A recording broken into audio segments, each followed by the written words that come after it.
দিলোঁ। ইমান ধুনীয়াকৈ ফুলপাহ ফুলি আছে দেখিছেনে। আৰু ৰাতিপুৱাই গৰমতে কুকুৰটো বহি আছে, ইমান গৰম লাগিছে কুকুৰটো পাই। পূজা পাঠ কৰি আজৰি হ'লেও দেখিছেনে বেলিটো ইমান ডাঙৰকৈ ওলাইছে, ইমান গৰম দিছে। ভাবিছোঁ নৈ কাষলৈ অকণমান যাওঁ বুলি, বতাহ মাৰি আছে সিফালে। এয়া দেখিছেনে ইমান ধুনীয়া বতাহ মাৰি আছে, গছ গছনিও আছে ওচৰত। কিছুমান মানুহে জালু পাতি থৈছেগৈ।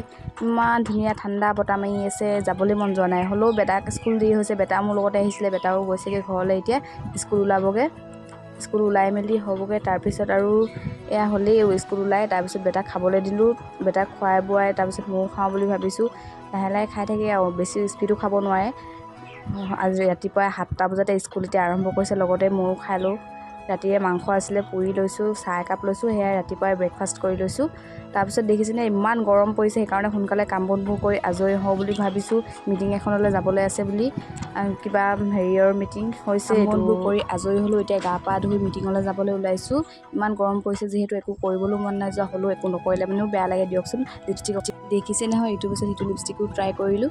তাৰপিছত চুলিখিনিও ফনিয়াই লৈছোঁগৈ, কেনেকুৱা লাগেনো ইমান গৰমত চুলিখিনি মেলিও ভাল নালাগে দিয়কচোন। ভাবিছোঁ চুলিখিনি বান্ধোনে হেৰি কৰিম বুলি কিনে, হ'লেও তিতি আছে চুলিখিনি। বেগটো ল'লোঁ আৰু বেগটো লৈ এতিয়া ওলাই যাওঁগৈ অকণমান। তাৰপিছত এয়া দেখিছেনে আমাৰ ঘৰৰ ওচৰতে চাৰ্কিট হাউচ আছে। চাৰ্কিট হাউচটো ওচৰলৈ আপোনালোকে আহিছেনে চাৰ্কিট হাউচ চাবলৈ কাৰণে? আমাৰ ঘৰৰ কাষতে পৰিছে চাৰ্কিট হাউচ। এয়া ওচৰৰ মামীজনীও লগতে গৈছে। এয়া নৈ কিনাৰৰ বতাহও মাৰি আছে, নৈ কিনাৰত ইমান ধুনীয়া। এয়া আমাৰ মেম্বাৰ বহি আছে, মিটিংটো দিয়া হৈছে গৰাখহনীয়া বিষয়ত প্ৰশিক্ষণ দিবলৈ আহিছে। যোৰহাটৰ পৰা ছাৰ এজন আহিছে, তেখেতে লিখা মেলা কৰি আছে। আমাৰ ৱাৰ্ড কমিছনাৰ মেম্বাৰ বাইদেউজনীও আহিছেগৈ। তাৰপিছত আমাৰ ঘৰৰ ওচৰৰ মানুহ কেইজনীমান আছে আৰু ময়ো লগতে আছোঁ। মিটিং শেষ হোৱাৰ পাছতে মই ভিডিঅ' নকৰিলোঁ, যিহে গৰম পৰিছে। যিহেতু বেটাৰ ডান্স ক্লাছলৈ আহিবলৈও বহুত দেৰি হৈছেগৈ। দেখিছেনে বেটাই ডান্স কৰিছেগৈ, ছাৰে শিকাই আছে। বৰ এটাও ভালকৈ পোৱা নাই, হ'লেও প্ৰেক্টিছত শিকিছে আৰু যিমান পাৰে আৰু চেষ্টা কৰিছে। কি কৰিব আৰু, সৰু ল'ৰা ইমান জোৰ কৰিবও নোৱাৰি। তাৰপিছত মই অলপমান ওলাই আহিলোঁ, গৰম পৰিছে যিহেতু। আপোনালোকে পাৰিলে নিজৰ ল'ৰা ছোৱালীখিনিক ডান্স ক্লাছত দিব পাৰিবগৈ। ইয়াৰ ডান্স ক্লাছৰ এড্ৰেছটো হৈছে বিশাল মাৰ্কেট 3rd ফ্ল'ৰত। আপোনালোকে ধুনীয়াকৈ ইয়াত চাৰ্ভাৰ কৰিলে পাই যাবগৈ ডান্স ক্লাছটো। আমাৰ টাউনতে ডিব্ৰুগড়তে আছে এয়া।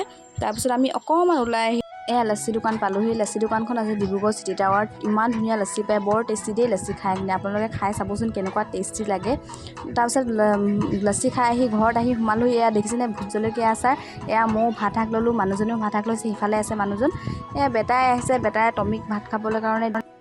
আপোনালোকক ভাত শাককেইটা বনাবলৈ দেখুৱাব নোৱাৰিলোঁ, কাৰণ আমাৰ ঘৰত মানুহ 3জন। মানুহজনো গৈছে ডিউটিলৈ, বেটাও পঢ়ি আছিলে, সেয়েহে মই ভাত শাকখিনি দেখুৱাব নোৱাৰিলোঁ। বেয়া নাপাব আপোনালোকে। কি কৰিম আৰু, কেমেৰা ধৰা মানুহো নাইকিয়া। যেতিয়া কেমেৰা ধৰা মানুহ হ'ব, তেতিয়া আপোনালোকক ভিডিঅ' বনোৱা গোটেইখিনি দেখুৱাম। এয়া আমাৰ বেটাই টমিক ভাত দিবলৈ কাৰণে গৈছে। দেখিছেনে ভাত দিছে বেটাই, সদায় বেটাই ভাত দিয়ে। দেখিছেনে টমিও গৈছে দৌৰি ভাত খাবলৈ কাৰণে। আমাৰ বেটাই যে জানেনে কি কৰে, নিজৰ মাংসকেইডোখৰ থৈ টমিক ছাইডত গৈ দি দিয়েগৈ। এয়া টমিও ভাত খাই আছেগৈ। মাংস নহ'লে আমাৰ টমিয়ে ভাতেই নাখায়, জানেনে? আপোনালোকৰ খায়নে আপোনালোকৰ কুকুৰে ভাত মাংস নোহোৱাকৈ? এয়া বেটাও ভাত পানী দি ভিতৰলৈ গৈছে আৰু। বাপেকে চিঞৰি আছে কিবা কাৰণত। বাপেকে কি কৰিছে জানো। আজি আমাৰ ভিডিঅ'টো ইয়াতে সমাপ্ত কৰিলোঁ। যদি মোৰ ভিডিঅ'টো ভাল লাগিছে, আপোনালোকে লাইক শ্বেয়াৰ কমেণ্ট কৰি দিব। আৰু আপোনালোকে ছাপোৰ্ট কৰিব, যাতে আৰু ভাল ভাল ভিডিঅ'বোৰ লৈ আহিম। আৰু লগতে আমাৰ ভিতৰৰ ফেনখন বেয়া হৈ থাকিলে এয়া তলতে বিচনা তৰিছোঁ। আজিলৈ বাই বাই, টাটা। আকৌ অন্য এটা ব্লগলৈ লৈ আহিম।